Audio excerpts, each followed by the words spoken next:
তই সঁচাকৈ মোৰ মইনাজনী হয়নে বাৰু? নে মই কিবা সপোন দেখিছো? সপোনে দেখি থাক। তই এতিয়া মোৰ অকাদৰ বাহিৰত। মোক পাম বুলি সপোনতো নাপাবি। কি প্ৰয়োজন আছিল ইমানখিনি নাটক কৰাৰ?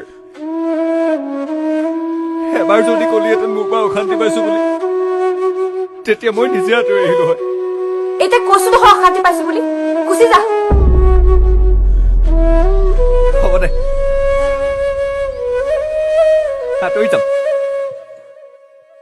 একেবাৰে আঁতৰি যাম তোৰ পৰা,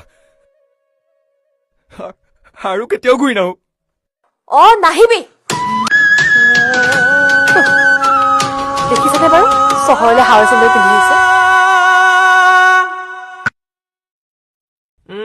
এইটোকে দি দিয়া।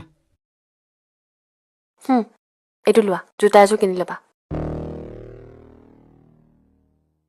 দুখীয়া হ'ব বাৰু, কিন্তু সস্তীয়া নহয়।